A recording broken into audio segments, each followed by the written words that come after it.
Welcome to Two Arabs and a Podcast, a show with no limits, dating, business, martial arts, self-defense, and the life of two Arabs in America. Ladies and gentlemen, please welcome your hosts, the owner of Warrior Academy, the son of an immigrant, international traveler, black rank in Krav Maga, a jiu-jitsu practitioner, and Brazil's national champion. And of course, 2018 Self-Defense Instructor of the Year, a bodyguard and military combative instructors, none other than Fraz Azam. Joined by his co-host, Omar Aswan, the owner of Warrior Tactical Training, published author, doctor of criminology, world traveler, fluent in 4 languages, a military combat contractor, and a first-generation immigrant. The show begins now.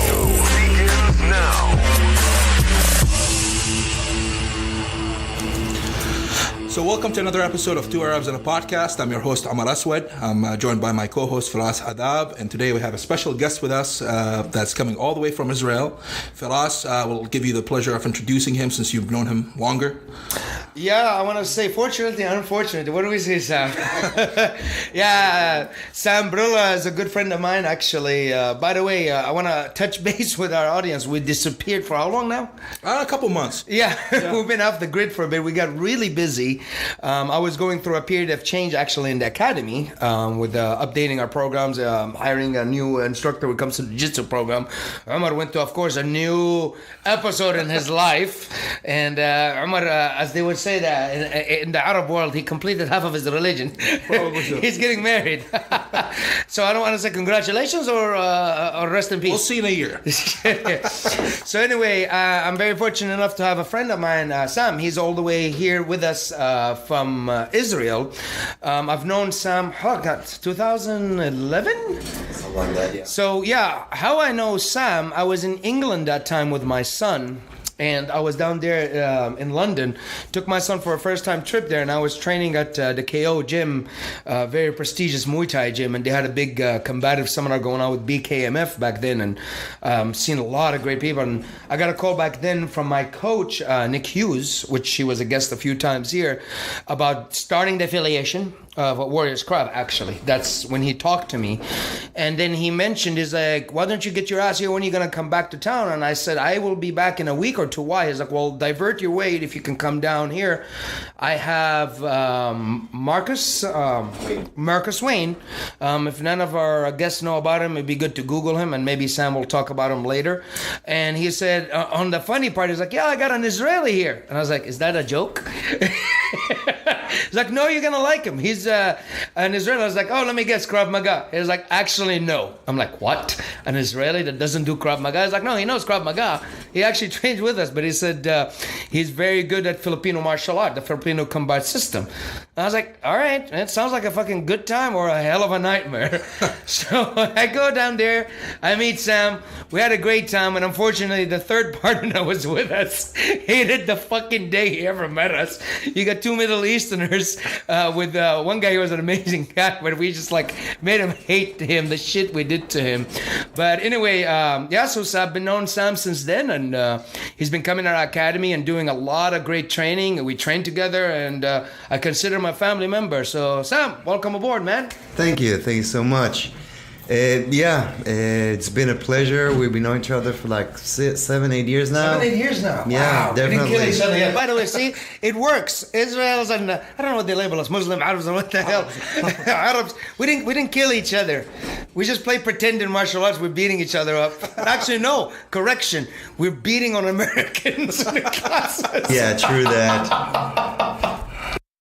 So Sam, what got you started in Filipino martial arts? Oh, Filipino martial art. Well, the story goes, I went to school, my undergrad in the US in Indiana, and I did some martial arts there, and then through a place I trained with, which I would not mention the name of the place or the instructors, I got to meet this great guy named Fred Hunt.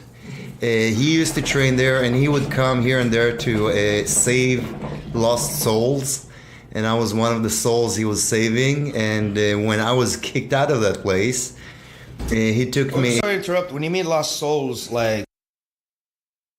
Oh, Oh, so I get it. Okay, okay, that makes sense. Yeah, like all of us when we experience bullshit martial. Yeah. Well, I don't want to talk about that, so I don't want to mention name or anything like that. But anyway, Fred was a great guy. He was actually my first instructor in FMA, and when I was kicked out there, he started training with me privately, just teaching me FMA.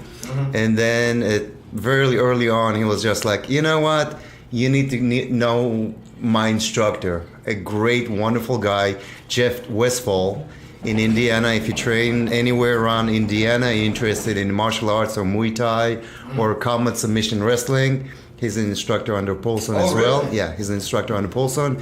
He's under Danny Inosanto. I was going to say, Goodleach. I'm pretty sure it's a Daniel lineage. Yeah. Danny Inosanto, Arjun Chai, Muay Thai, and Eric Paulson. A lot of that lineage do connect a lot, big time to CSW. Yes. So he's like, you need to know him. And then I started training with Jeff, which was amazing. And he taught me, Santo Kali, and I did Muay Thai with him.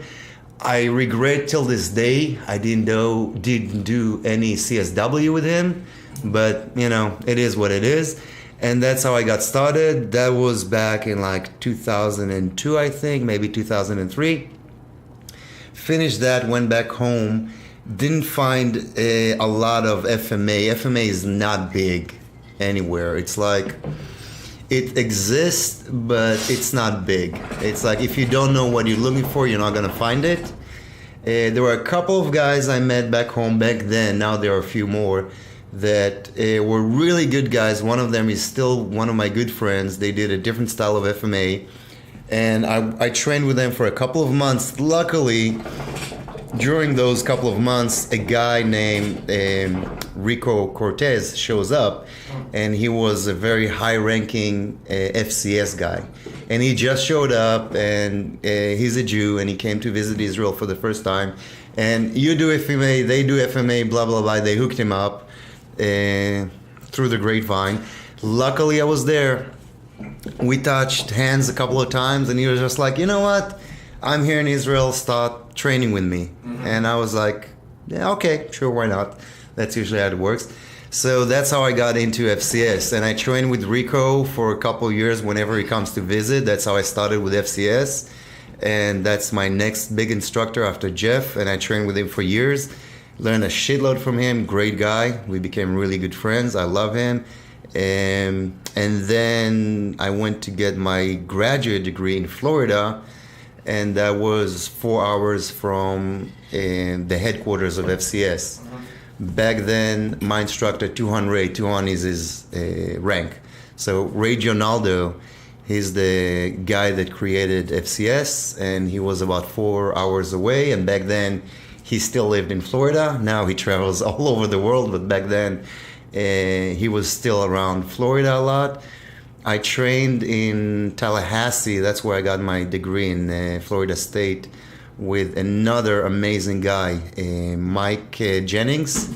Mike was the chief instructor, high-ranking guy in FCS, and he was in Tallahassee, and I touched hands with him. A year go by, and through life, Mike moves to Colorado. If you're in the Colorado area and you're looking for training, Mike Jennings, FCS, MMA, great guy, great instructor. Him and his wife, both of them are amazing instructors and great some people. Some of our listeners are from Colorado. I have a good couple of friends there. That's great that you know Highly that. recommended. Filipino or MMA, great MMA instructor as well. He's got some fighters. They're doing really well there. They got a nice gym. I visited him once a few years ago. Great place to train. So I trained with him. Amazing guy. Here's the thing, more than anything else, forget about the martial arts. These are amazing people. I learned more than them through their behavior and their work ethics than I did touching hands with them. Yeah. So a year go by, Mike leaves because of life to Colorado, and then I get to touch hands with Ray, and Ray offered me essentially to just whenever I have the time, the weekend off or vacation, drive down to where he was at Winter Haven about. That's like halfway between Tampa and Orlando. It's about 4 hours drive. So just come train with me. And he was gracious about it. Every time I'll show up, he'll host me at his home, which was amazing. And he'll have me join him on seminars around the area that I can join. And that's how I got, and I owe him everything. I mean, we started off as an instructor, and he was definitely my mentor till this day when it comes to martial arts and business and everything. And not that I'm a businessman, but the little bit that I know is definitely comes from him. And I'm really happy to say that we know each other and we hanged out enough that I can call him a friend, not just an instructor. And I'm a great guy. I love hanging out with him. Actually, once I'm done here, I'm visiting Kansas City, for the academy and to hang out with you, Frost. But after that, I'm going to join Ray, and this is the 4th year I'm joining him to do a road trip all throughout the East Coast, and we're going to do that is just crazy. Training everywhere, which is amazing. So that was the short version of how I got to FMA. I gotta say, and not just because Sam is here, everybody knows, Omar is one of my students and friend also, and we're business partners, but I am very picky about what instructors I bring to my academy. And to be honest with you, a lot of our crowd maybe not educated in what is FCS is. It's Filipino Combat System. We'll get into that, but systems. Sorry, plural. Corrected. Yes, plural. So the reason, like I said, I consider Sam not just a friend and also one of my mentors, and he opened my eyes, especially with knife work. And Sam, I would say it, and I would also let a student here speak, which is Umar. Sam is very methodical, and to get to the point, he's really good about it. Because what I think, in my opinion, and this is my opinion of dabbling in a lot of systems, the Filipino martial art, I think, is not as popular because it's not easy. It just absolutely, I don't think it's an easy thing you're just going to bounce in, to be honest.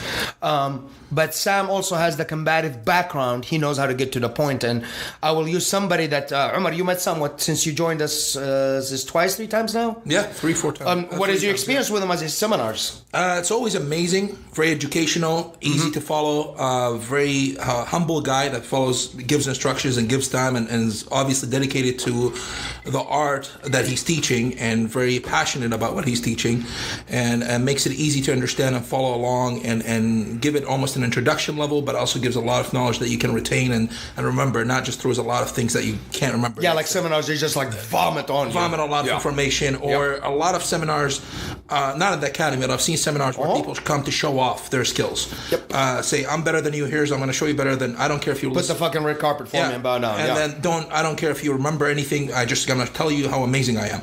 And that's not the case here. It's not Sam is not a guy that does that. He's very humble and shows around and passionate about teaching. I'll give you a couple of notes about that, and this goes to my instructors. And let's start the list from the people I mentioned, because that's what modified me. Look at my main first instructor in Filipino, Jeff Westfall. I don't mind saying it because I'm not saying it as an insult, and I heard him say it enough time in public. Jeff is a nerd. He's a complete, absolute nerd. Jeff writes down notes like no one else. Everything is categorized, cataloged, and just ridiculously detailed, and he's a brilliant guy. So the organization part of it definitely comes from Jeff, which more than anything else, he was a mentor of mine just for his sheer behavior and work ethics. He's a great martial artist. Forget about that. Amazing instructor. Put that aside. He doesn't talk about behavior. He doesn't talk about how you should train. He doesn't talk about how you should do conditioning. He just shows you by example. You just look at him, and that's the kind of attitude you understand you need to have and you want to have. So the methodical part definitely comes painstakingly from Jeff. Then you look at my other instructor, Rico, next in line. Rico is one hell of a seminar instructor. Now, Rico is kind of like the opposite. It's a mess. It's an absolute mess. He gets an idea, he'll just flow with it, he'll take it anywhere he feels like it. He'll get a sense of energy and he'll just go about it. You try to ask him about this or that, and it's like he doesn't remember, just do this, just do that. If it's like a form or stuff like that, last person in line. However, through that mess, you just learn how to go from one place to the other. It's just a nice flow from one here to there. You ask him to teach you a flow, he'll show you the flow, every time he shows you the flow, it'll be different. Because he doesn't remember, and you give him slightly different energy and he moves with it. So that's another instructor I learned from. Mike is kind of more like Jeff. I see a lot of Jeff Westfall in Mike in terms of very clear, very methodical. He kind of is like a little bit of like Rico, that he couldn't remember the form and stuff like that. So what did he do? We don't have a lot of forms in FCS, and most of them are there out of historical reason. But for him, it was important for him to learn it. So guess what? Like the basic form we do, he'll just start every class with it and finish every class with it. And it became a tradition. Why? Because he couldn't remember it. How does he remember it? He does it in the beginning of every class. So that's how you learn it. And he had this methodical way about it to clear out that big mess of not exactly remembering it.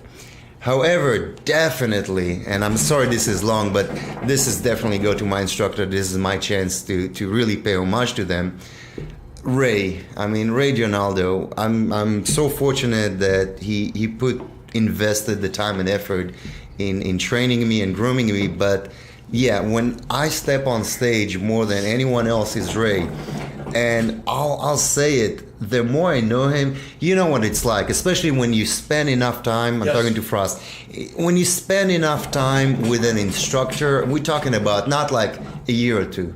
Yep. You know, when you spend enough time with someone like Nick, so many years, stuff like that, yes, you become friends because you wouldn't spend that much time if you don't like each other. But you kind of start, the more you look at them, the more you spend time with them, they become humans. Yes. You meet them, they're on a huge pedestal, they done all this shit, they got amazing skills, amazing backgrounds, and you just, if you're worshiping them, then you're an idiot. You should not worship your instructor. That's a fan base. Yeah, go watch some porn star or something. Yeah, people mix worship and respect. Yes. Yes. So you I give respect. I don't worship. You give so much respect. Sometimes you're afraid to approach him as a human being. You're afraid to tell a joke. You're afraid to go to dinner with him. You spend enough time with him, became friends. And I'm saying this because as much as I got luckily to spend time with Ray, the more I know him and the more I feel like his friend, I say at the same time, the more brilliant I see the guy. I consider myself a pretty good instructor in terms of martial arts. I'm pretty good at it, I believe so, if I don't mind saying so myself. But I know I don't think I will ever get to Ray's level. Not because he's this huge pedestal. It's because martial art wise, and forget about everything else, and he's a great guy, but martial art wise, the man is freaking brilliant. Every question I ever pose to him and everything he tells me, I'm like, how the fuck does he think that way? How can you think in all those different arts, the way to combine the arts, the way to create your own, to move it forward. And the more I talk with him, the more I like, yeah, he's a good friend and we hang out and, we're drinking buddies and all that and we'll do all those. But just looking at the martial art aspect of it, it's just like, how the fuck does he keep growing? Yeah. He's been doing this for 40 years now, maybe more. He's still growing like crazy. And his mind is absolutely amazing. And it's kind of like I'm scratching my head. It's like, no, that's like skill-wise, yeah, I can learn anything he'll teach me. I haven't seen him do any skill. And I'll make a comment about that in a second, because I think if anyone is a beginning martial artist, this is important. Anything he can do, I know he can teach me, or I know I can learn. But the way he thinks, that just beyond just learning it. That's really brilliant. And I want to make that comment. Like when I started, and I had my instructors, even in FCS, and guys I touched hands with, that will say, they actually would say this. This is how Tuhan Ray does this. We don't do it that way. Why not? Well, only Ray. He's got unnatural skills, unnatural, timing. Yeah. You cannot do this. Yeah. And there will actually technique they will show me and go, no, only Ray does that. We don't do that. We do it this way. until I start training with Ray. And then everything he does, he shows you how it's done, how to do it yourself, which is brilliant, because when you approach an instructor, and again, if he's an asshole, then you're fucked, find a better instructor. But if he knows how to do something, you should be able to do it too. If you got 2 working hands, 2 working legs, and a 12-year-old brain, you should be able to learn all the skills. Now, is it going to take you 20 minutes or 5 years? I don't know, but you can learn it. To cut you off, but that is the way to teach. And Omar is my student, you're my friend. I think I've made my philosophy, especially when it comes to ground, of simplicity. I treat the ground game just like the way you're talking about how when Ray gets to the ball. What I've noticed, and again, here's the thing. There is martial arts, there is self-defense, there is the journey of I want to be a full-blown martial artist in this certain art. Let's say jiu-jitsu, for instance. 15 years, they say, to get a belt, right? And you compete and you fight and that. I've been doing it maybe for 13 years, just randomly running around, okay? I could be a black belt if somebody's like, no, I'm not a black belt in jiu-jitsu. Because that's a whole different level of getting when it comes to competition and it's amazing. But I tell you what, when it comes to ground self-defense, I played with the role of open-mindedness. There is something he can do with his size that you can do that he can't, but there is a middle ground in all this. And this is what I get to the point. Like when the people see me, like that day on fight night when doing the camp, when I showed them the armbar. Like the guy Eric was like, I just never knew you can do this. I was like, because here's the problem. We go in, you gotta put your leg here. You gotta put your hip here. What did I just do? I simplified it. Did the arm snap? Yes. I got to the point. Mm-hmm. And I think, I don't know Ray, I haven't met him and I won him one day. I think the man also understands that concept. I think about, did we get to the point of what we're doing? And instead of taking, because let's be honest, Assam, you're a student of martial arts. Both of us are. And we are nerds in a way because we love the martial art without.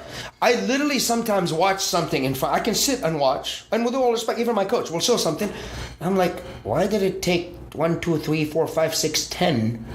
Because I need to do this kick to crack someone's rib while I can take it from 1 to 3 and I do the same thing. You see my point? Mm-hmm. And I think right now, the generation of us, I call it, it's not about being ADD. It's about getting to the point with the crowd. There's a difference when I take a kid, like my son, at the age of 5 training, and I'm taking the longest route for him because I want him to be in it, then when some 30-some-year-old, 20, is like, I need to know how I'm going to be defending myself, but I want to learn this and I want to enjoy it too. You see the point? And this is where martial arts becomes a problem. I'll give you my point on that. It's not being disrespectful to karate, but I think one of the worst mistakes karate have done is that you have to learn everything as you go through the ranks. What do I mean by that? Okay, let's take Omar. You're a big burly guy. Yep. Okay, you move in a certain way. They did in karate, and they have the katas that, okay, this is how the big men move, and then they'll do the kata. This is a short, fast guy, and everyone has to learn the fast guy kata and then the big burly guy and how he moves. And I think karate made a mistake by that. What I'm saying as if traditional karate, because that's not the point. As you train in martial arts, if you're a small guy, you need to figure out how you move. Yeah. And you should not move like, if you're 5'5", you should not learn how a 6'2" guy move. Not if you want to learn how to fight. Mm-hmm. Now, when you get to the point that if you're doing this for self-defense or combatives, you know how to fight, you know how to move yourself, and you want to become an instructor, now as an instructor, you need to figure out how to teach regardless of how they move and their body type and their body shape. But growing through the ranks, learning how everyone should move, it's a waste of your energy. You should know how you move, what fits you. And again, that's something I love about FCS. There is something we do that is more important than anything else. It's called Carenza. Carenza essentially is shadow boxing. Okay, you move with no opponent. It's how you in Muay Thai throw punches, kicks, knees, elbows in the air. How a boxer will work his boxing without an opponent, just moving through the room. You can do the shadow boxing, Carenza, no weapons, with weapon, long weapon, short weapon, edge, no edge, etc. We consider that more important than knowing the curriculum or anything else, because that's your expression of the art.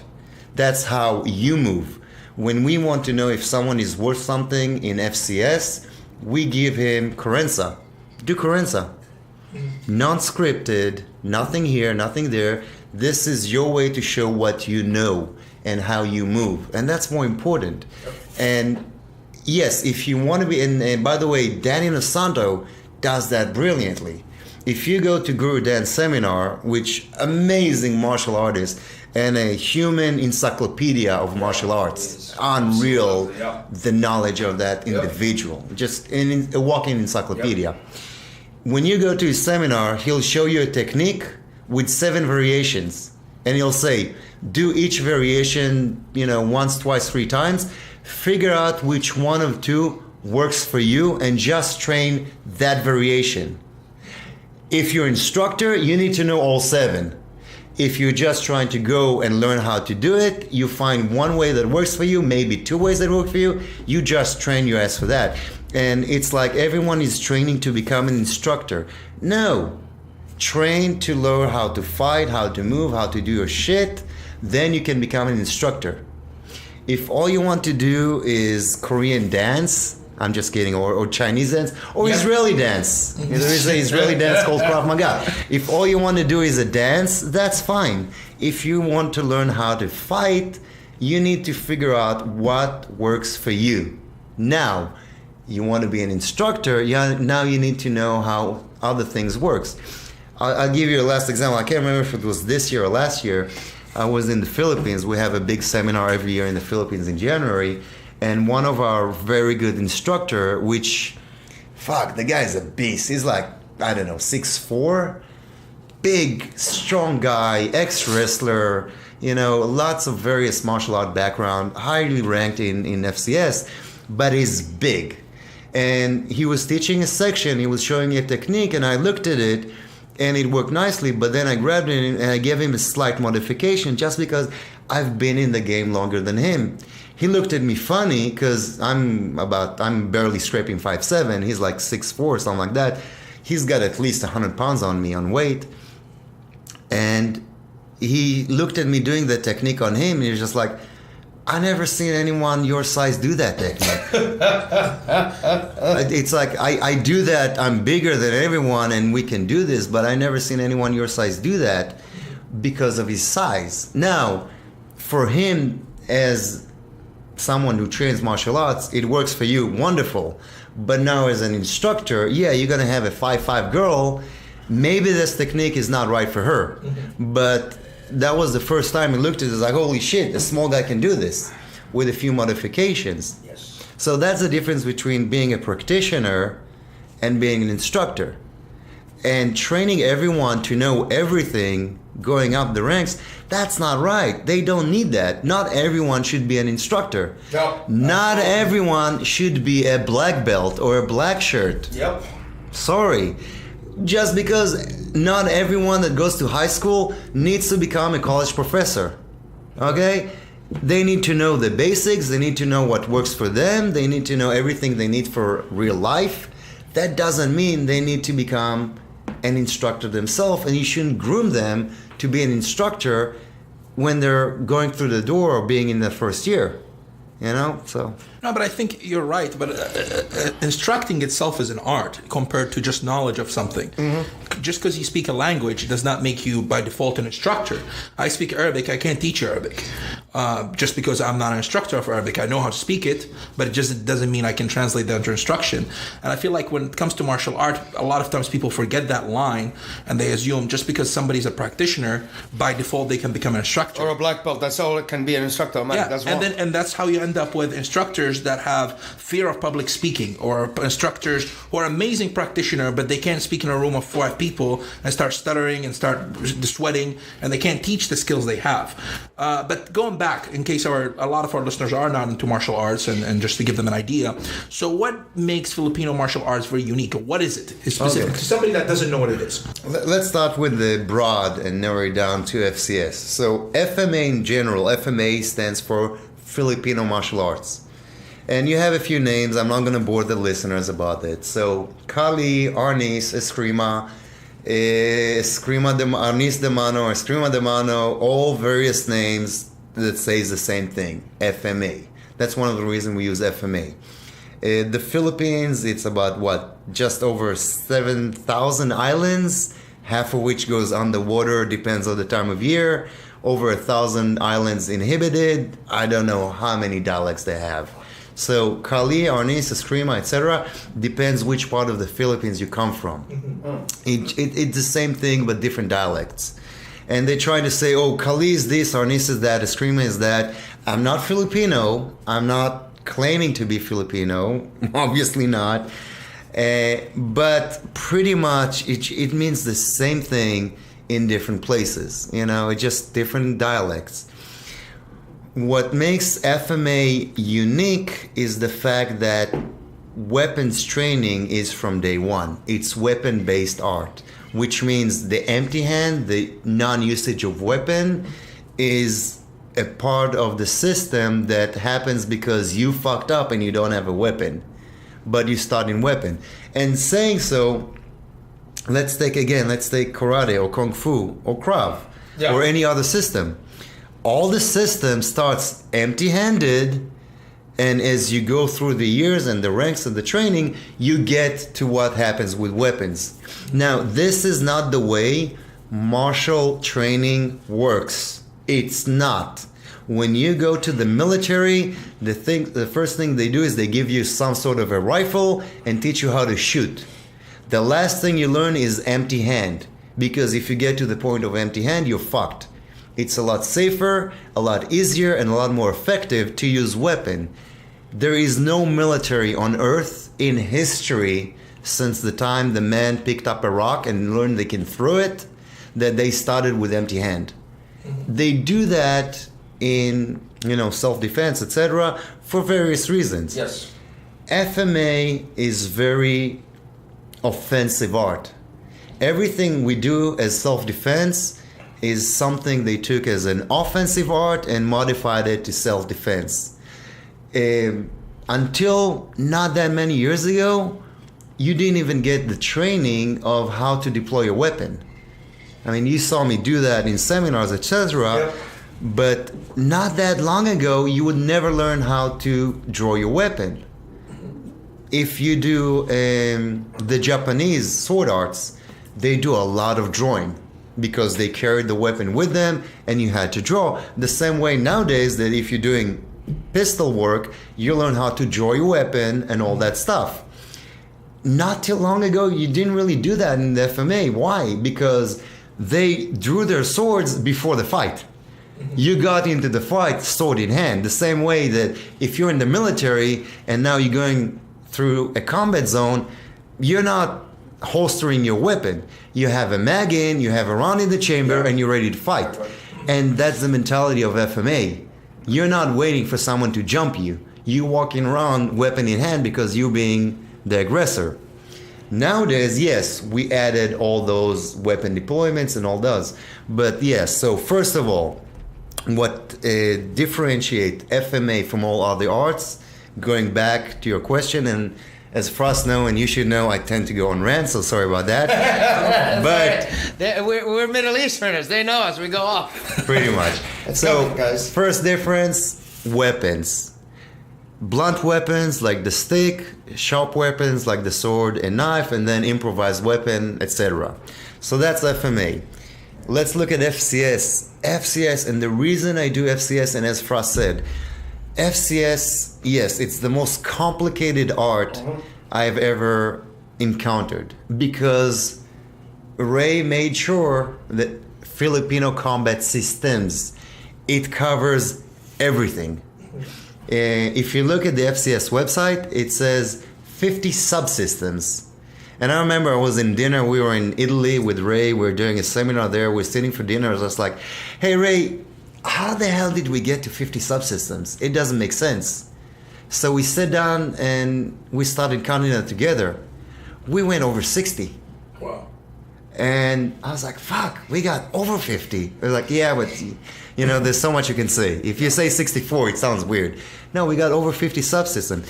Ridiculously complicated. Why? Because you have the knives and the sticks and empty hand and groundwork and flexible weapons and improvised weapons and all that stuff.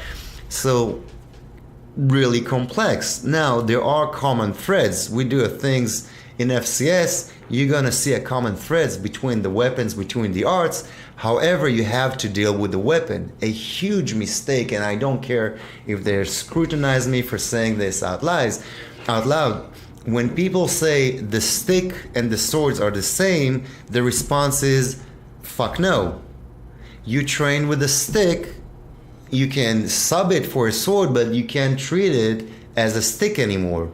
You need to make believe it's a sword, because the sword and the stick will make you move differently. You can do things with the sword you can't do this with the stick, and vice versa. Yeah. So it's not the same. Okay, a bladed weapon and a blunt weapons is not the same. If you have a long French rapier or a broadsword, a Chinese broadsword, or a Roman short blade, etc., you can't treat them the same way, and you have to figure out what's the differences. Okay, so that's the huge difference, and that's what separates. When we do empty hand, it comes with the idea that at any given point, a weapon can present itself and will present itself, and you need to be able to deal with it, and that's why we do differently. I remember a couple of years ago, we did a little bit of ground with the knife. You asked me to do a few things of ground with the knife, and guess what? However good your ground game is, and you can kill me at a second empty-handed on the mat, I'm not a good grappler, you'll kill me. Once there is a blade there, and I showed you, there were positions that without the blade, you look at it, it's just like, this is stupid, it's meaningless. Once I have a blade in, then you realize like, holy shit, I'm dead. Yeah, I'm like I said, I'm very good when it comes to ground self-defense, I call it, and everybody, they call me a mean. But I was with Sam, and I got stabbed 50 times. Damn.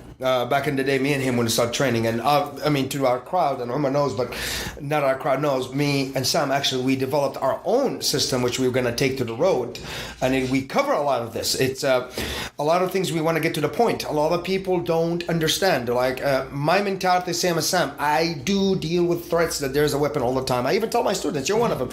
We can go in and boom, I knock this guy out. And suddenly a fucking gun comes out of nowhere. Or a fucking blade. Like, I have a problem. And I'm a jiu-jitsu guy. I'm one of these guys. And this is why I can argue it. A lot of, and we're going to get about the Krav Maga bullshit, by the way, very soon. And I'm going to go lit on it. Because now it's like my second cup maybe, of this vodka that Omar is pouring. And it's dangerous to put vodka in my cup. But anyway, my issue, it is the self-defense for the ground. I agree, but guess what? Once the blade comes out, your fucking defense on the ground or juju, whatever shit you got is gonna go to shit. It does not take a knife expert to gut you. I showed you my cut. The Somali came out of nowhere. I was in Filipino downtown, we call it in Saudi Arabia. The Somali came at me. I was not a combative self-defense guy. I was just a Muay Thai kid. This dude pulled it out, cut my wrist, and I got a cut all over my groin area, almost on top, that could have dropped my gut. It was that smooth. All I did is fucking kick him so hard, he dropped and the knife dropped. I ran. And then I'm like, oh my God, I'm bleeding. It was just like that fast.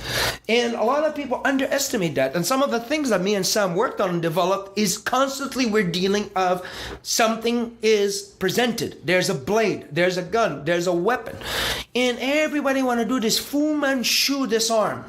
It is like, I will quote, and you were in the seminar when I did that joint seminar with Kelly McCann. Yeah. And I will quote the great Kelly McCann, one of the number one guy and the founder of the Combat program, which I'm an instructor top of. He said his gun disarm story. He said he was out, a guy pulled the gun in his face, Kelly smacked it, the gun flew, they looked at each other and ran the opposite ways. this was his biggest story ever of disarming a fucking gun. So it shows you all this Fu Manchu bullshit and tat-tart shit. You take the knife up here, take the fucking gun. Man, when shit hit the fan, you never know how it goes. Yes, does not mean I'm disconnecting that training is not. What we do for training, it helps you at least mentally. It's that mental part more than anything. Well, I beat the shit out of you guys daily. No matter what, adrenaline will kick. Till this day, I get confrontation. I have my adrenaline. I'm like, all right, it's ready to take the fuck off. You see my heels come up, my hands conjoined in the middle. My students know that sign. I was like, it is going to be a confrontation. My heartbeat is up. It's up. And you'll see, there will be sweat on my top of my head when and I'm like, all right, it's coming.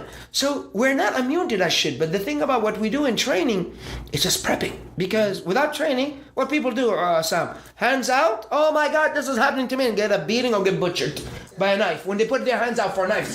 The reality is, a knife is the most common talk. Although, to be honest, I got to FMA because back then, before I got to FMA, before I started training with Jeff, I was like, yeah, I want to do all the weapons. I did the katana, and I did the long staff, and I did all the nunchucks and all that stuff. And then I realized, well, and to be honest, I have no clue.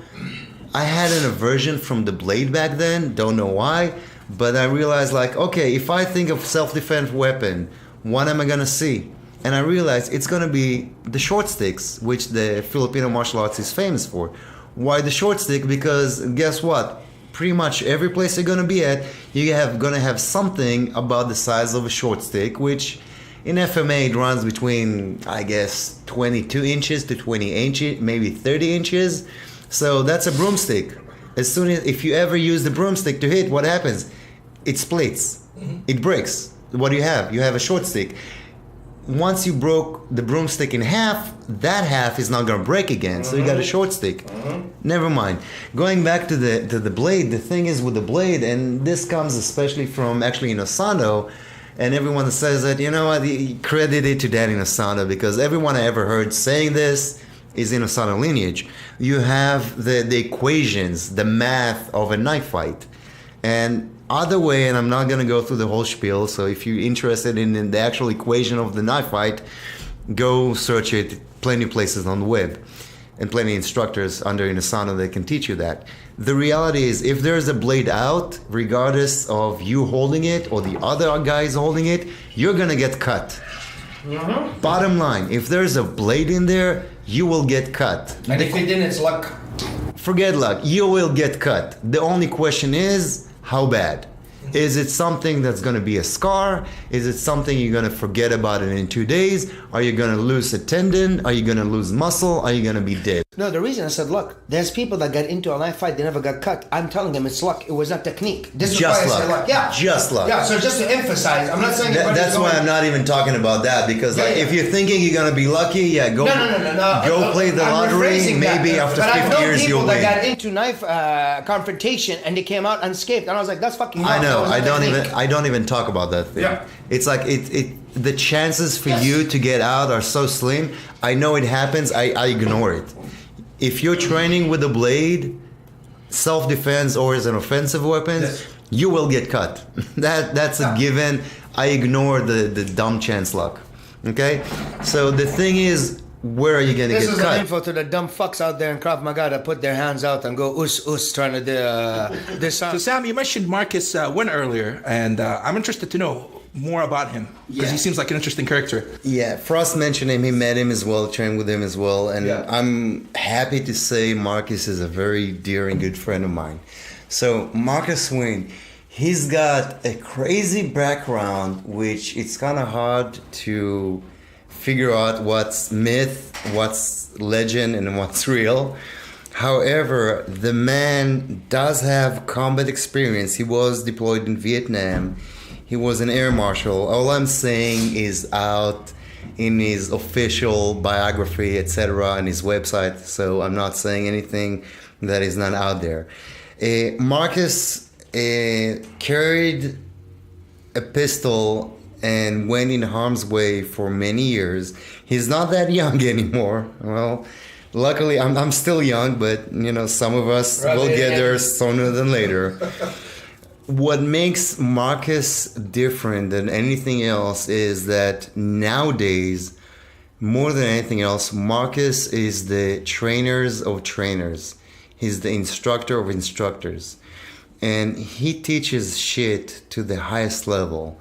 And he does that through amazing experience and amazing learning and teaching he has done.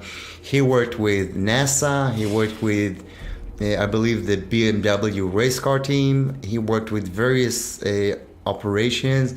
Look him up online. You can find a bunch of information about him.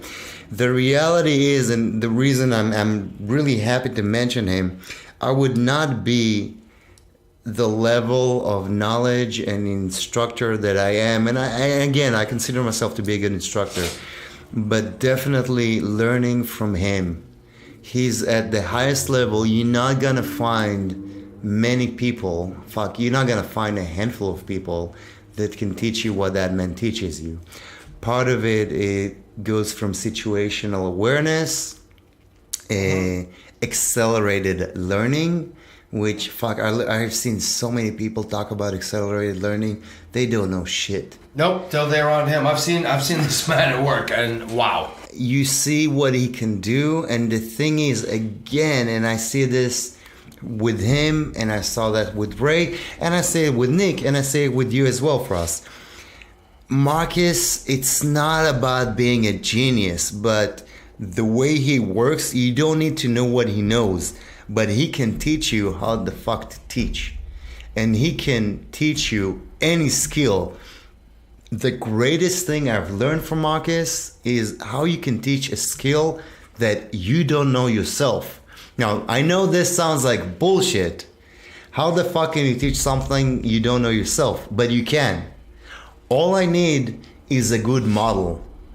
If you can bring me something, like, I'm not a shooting instructor, but give me a good shooting instructor as a model, and I can have someone learn that skill from it. And I've shown it. Like, I was teaching at the IDF counterterrorism unit, and I was there for like a workshop. And just to make a point, I asked the guy that brought me in, give me a gun skill that is extremely high level, something to the point that most people in their military career are not even gonna learn because it's too much high. And he gave me a skill. Right now, it doesn't even matter what it was. I was like, you know what? He's like, I'm not even gonna show you. This guy, the best shooting instructor I ever seen. But that's a different story. He gave me another instructor. I took him in, and I asked him, give me someone, we took a pistol skill, give me someone who never touched a pistol. It was one of the Krav instructor, which is fine, because when you're teaching Krav, you're not supposed to learn to teach how to shoot. It's a different skill. I took someone who never touched a pistol, and I showed him how in 5 fucking minutes, and I told him, open your watch, time me.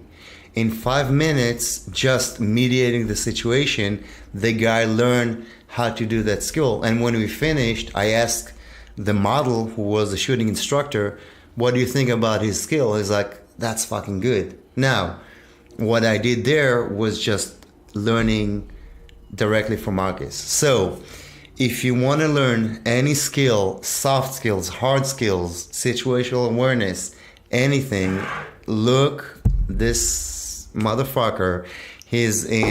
Right now he's situated out of Minnesota.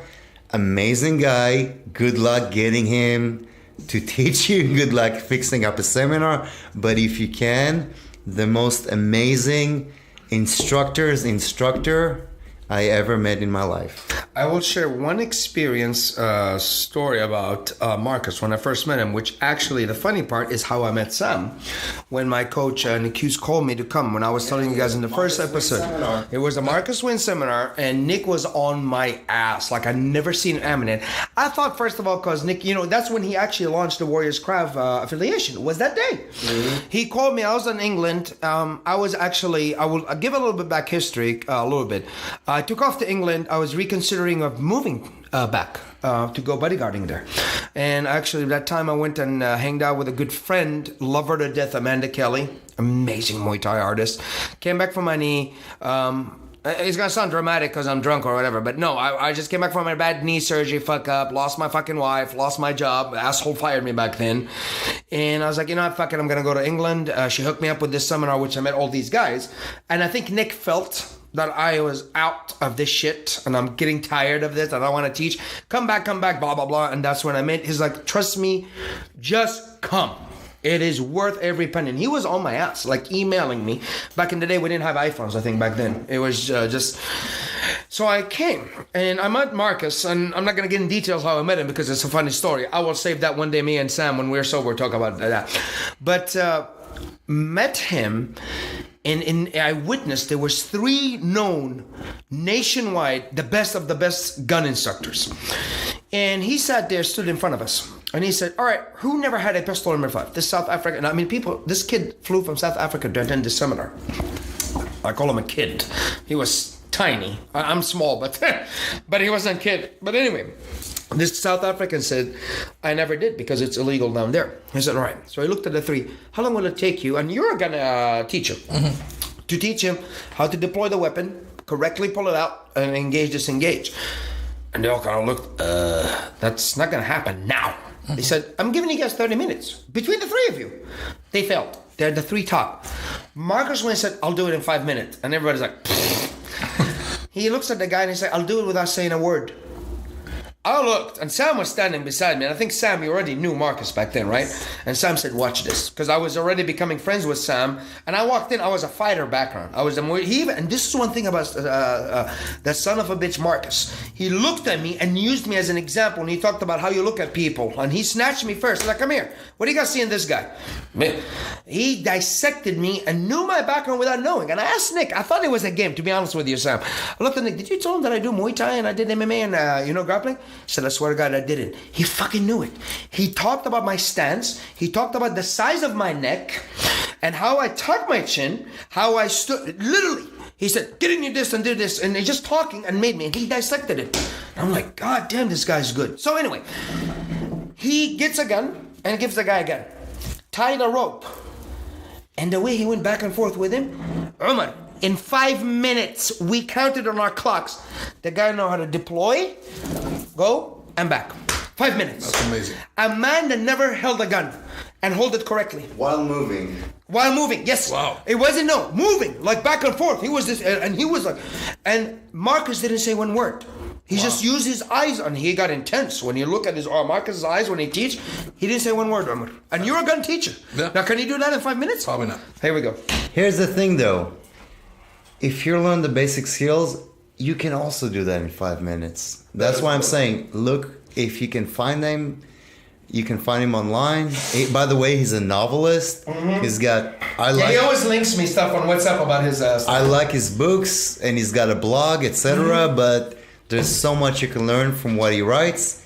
If you can find this guy, he's the shit. And again, he's the instructor's instructor. How are you ever going to get this guy booked again? Is that impossible? Talk with him. I'll hook you up. Thank you to our sponsors.